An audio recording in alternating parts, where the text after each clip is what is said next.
गोड़ छुए गोड़ लगा तनी। आजकल रोवा लोग देखते बानी नु कि का होता भोजपुरी में।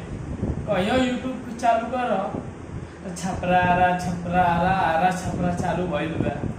बताओ ये सिंगर लोग अपने एक दूसरे के बर्बाद करते हमसे, जान तो नहीं रोवा लोग और A to Z अपने आप के बर्बाद करते हमसे। एगो बड़ा स्टार बाने उनकरे चलते ये सब भइल है।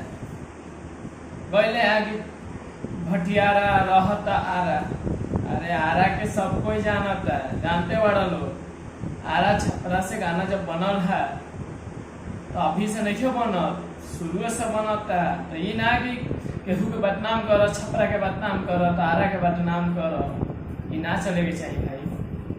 कहें कि जानते बनेंगे लोग कि पवन सिंह के गाना बा लगावे लिपस्टिक हीरे आरा डिस्ट्रिक्ट, तो पूरा वर्ल्ड में फेमस गाना बा और पूरा वर्ल्ड जाना था कि एगो डिस्ट्रिक्ट नाम आरा नाम के एगो डिस्ट्रिक्ट बा और वह सब उहे डिस्ट्रिक्ट के नाम से गाना गावत तनी कहत तनी जाकि रहत आरा भटियारा। कौन सा गाना है? ये सब सोचे समझे के चाहिए नु। केहू छपरा पे गावता तो केहू केहू के बाप पे गावता, केहू के माई पे गावता, केहू के बहिन पे गावता तो केहू के बेटी पे गावता। भोजपुरी में सब चले के चाहिए। केहू भी स्पीकर पे केहू कह देवे कि हम भोजपुरी गाना हम स्पीकर पे सुनतानी, घंटा केहू ना सुनेला, सब कोई ईयरफोन में लगा के सुनेला और मजा लेवेला। रउआ लोग काहे सिंगर होके, हम जानता नहीं कि बिहार में बहुत सिंगर बाने, कहीं ना कि कुछ मुंह में आई लगा देनी, कोनो राइटर दे देला सका देनी कि हई पे नाम हटा के हई नाम डाल दो और गा दो। फेमस होके के बाद तो मेहनत करो, कोनो एके गाना गाओ कि इतिहास रच। ये ना कि कोनो मिलता गाते देनी, टिकटॉक पे बना तो ओकरा पे गा देनी, केहू बेटी बहन के नाम लेके गा देनी तो फेमस ना होबा। समझ लो वह सब सिंगर बानी भोजपुरी के नाम रोशन करी, ये ना कि बदनाम करी। बदनाम करके वो लोग के का मिली हैं? केहू कहता कि यार भोजपुरी गाना मत बजाओ, कहीं के केहू कह दे कि हम भोजपुरी गाना बजाओ यहाँ वहाँ पे ना, केहू ना कही। सब ये कही कि ना भोजपुरी गाना गंदा होता है। अरे उनको बताओ आप कि गंदा नहीं भोजपुरी भी होता है, समझ रहे हैं ना?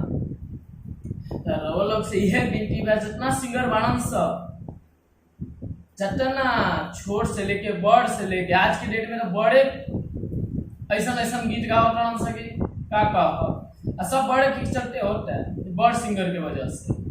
छोट सिंगर में तो हिम्मत नहीं गावेला, गावते बड़ा से तो के सुनता वो वहीं तक फेमस, जहाँ तक चलता डिस्ट्रिक्ट तक वहीं तक फेमस होता। पर बड़ सिंगर के सोचे के चाहिए कि हमरा का गावे के बा। पहले जैसे नहीं खान तू कि तहारा गाना चलत रहे तो बिहार में चलत रहे, बम्बई तक चलता। अरे बड़ सिंगर हो गई, बड़ स्टार हो गई तो तहार गाना हर केहू सुनता और हर केहू के नजर में तहार क्रेडिट बनी, बिगड़िए जाए। तो अच्छा गाना गाओ और अच्छे से रहो, कुछो मत मुंह में आवे तो गा देवे। कि आदमी घर पे कैसे रहेला, दोस्त के बात कैसे करेला, तो दोस्त से जब बात करेला रे करे में घर पे बात कर सकेला ना नु। तो वैसा ही समाज में भोजपुरी अपन एगो समाज है, एगो परिवार है। परिवार से कैसे बात करल जाला, कैसे का रहल जाला, वो सब सीखे के चाहिए नु। बड़ गलत करी तो छोटो गलत करी। तो छपरा और आरा पे गाना गम गाओ और बदनाम एक दूसरे के कम करो। एगो इंग्लिश में कहावत बा कि take the respect give me the respect. आप दूसरे को इज्जत दोगे तो आपको भी सामने वाला इज्जत देगा, समझ रहे हैं? वही आप कीजिए। और हमको नमस्कार हम कह रहे हैं आप लोगों से, ऐसा मत कीजिए।